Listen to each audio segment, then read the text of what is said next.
And welcome back to Public Affairs on Peach. This morning we're previewing the 2017 session of the Georgia Legislature. It of course begins Monday. Now this segment we're going to discuss education with Democratic State Representative Valencia Stovall. We also plan to have a Republican House Majority Whip Chris Coomer, but unfortunately he canceled at the last minute. Now next week though, we will bring you the Republican point of view of what's ahead for the legislature. In November though, Georgia voters rejected a proposed opportunity school district. You may recall this. It called for the governor to appoint a superintendent to deal with chronically failing schools by placing them into an opportunity school district.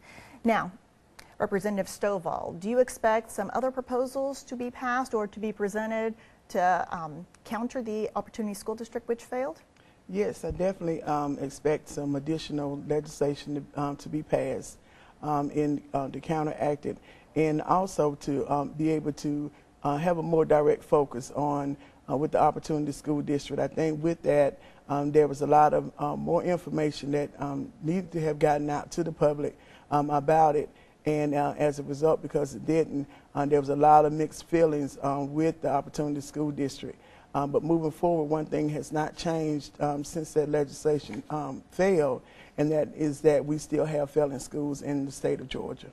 Okay, so you believe that it was because not enough information came out about the OSD.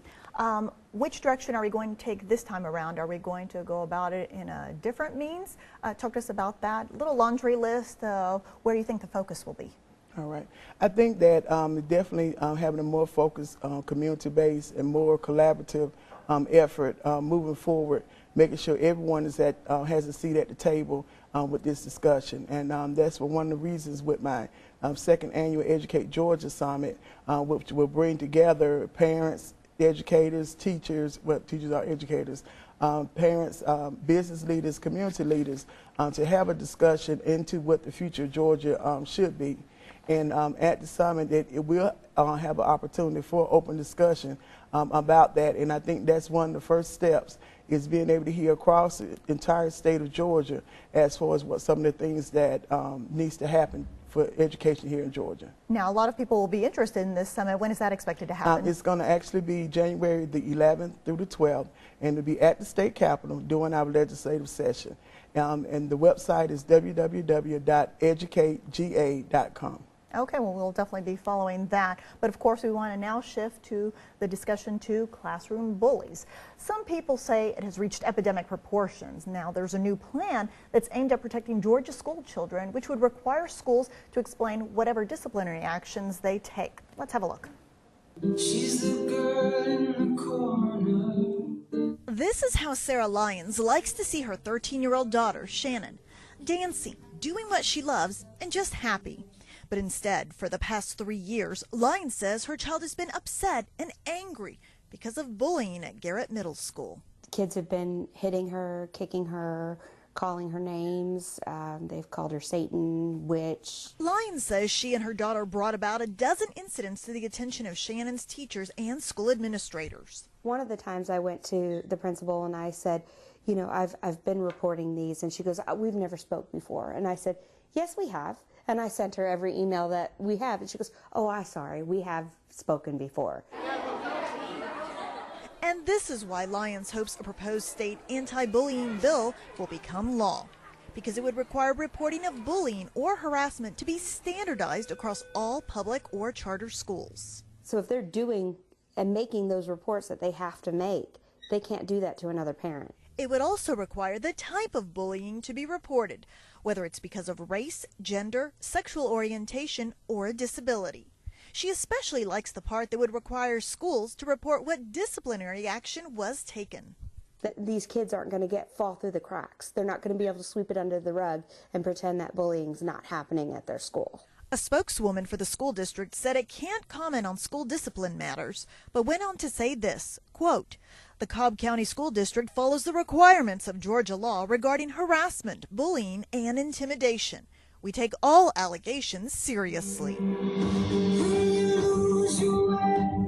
Lyons says she's just glad the bullying was finally acknowledged, her daughter was transferred to another school, and most of all, that she has her happy little girl back. So good outcome there. Now, this is the part that State Representative Keisha Waits, who sponsored that bill, hopes is going to get it passed. This bill will not criminalize the accused bully's behavior. A previous version did. So, Representative Stovall, what do you think about the chances of more being done on this front? Well, definitely bullying is a huge issue in the state of Georgia, and not just among our traditional students, but among our special needs students as well. And I know with the previous bill that was passed with bullying, it did capture a lot of things that need to happen when it comes down to reporting, when it comes down to what the school is supposed to do. And then also one of the frustrations, just like in your in the video, was parents saying that once I report it, I'm not hearing back from the school system as for what are the steps that are being taken. And that happens a whole lot.